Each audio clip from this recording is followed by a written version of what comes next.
सीधे रुक करते हैं मुंबई का, जहां आरबीआई गवर्नर रघुराम राजन मौद्रिक नीति समीक्षा कर रहे हैं of NDTL, and we are moving to eliminate that over time. And the answer is we're probably about 40% of the way at this point. Now, there are seasonalities. Remember, June, July is when cash comes back from the system. And as a result, there tends to be excess liquidity at points like this. And the government also has spent quite a bit. Tax revenues haven't come back. So the point is not to have, to look at this as balance, because this will dissipate over time as tax collections come in. The point is to have neutrality over the entire year. Dr. Patel, would you like to add something on that? Actually, when it was announced in April that we would eliminate the structural deficit, we are not given a timeline. And the reason for that are the factors that the governor mentioned, that there are a fair number of transitory issues also taking place.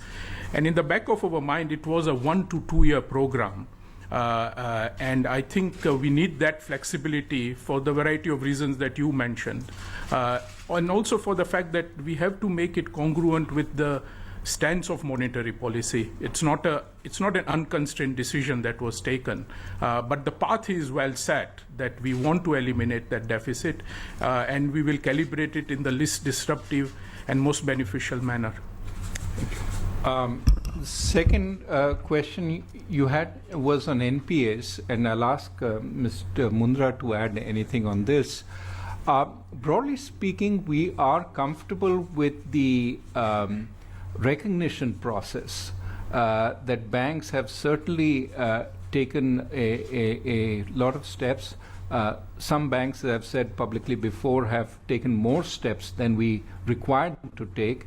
And so the culture of cleaning up seems to be well embedded, as well as a culture of recovery on some of the loans.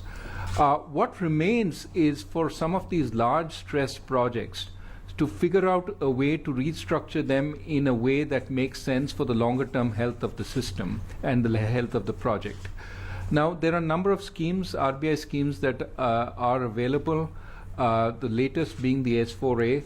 And well, early days. I think what is important is to make sure, see, the attitude towards these schemes is also changing. The earlier attitude was, this is a way to postpone recognition. That is no longer there. Now the question is this a way to effect resolution? And so, the schemes are now being looked at with new eyes. And the hope is that as the recovery in the economy also starts taking place, some of the stressed assets will be put back on track. There'll also be more buying interest in some of the other assets which have the possibility of new ownership.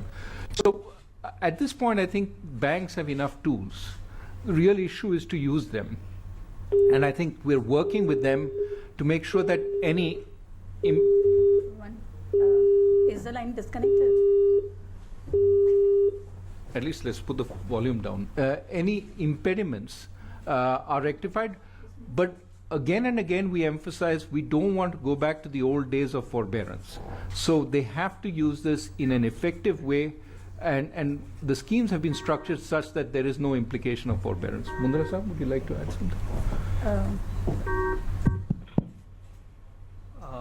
No, only thing I... इस वक्त आप ये सीधा प्रसारण देख रहे थे मुंबई से, जहां पर आरबीआई गवर्नर रघुराम राजन ने अपने कार्यकाल की आखिरी मौद्रिक नीति पेश की है और आरबीआई ने मुख्य नीतिगत दर दहेज 6.50% पर अपरिवर्तित रखी है, तो वहीं आरबीआई ने वित्त वर्ष 2016 और 17 के लिए 7.6% की वृद्धि दर का अनुमान भी बरकरार रखा है।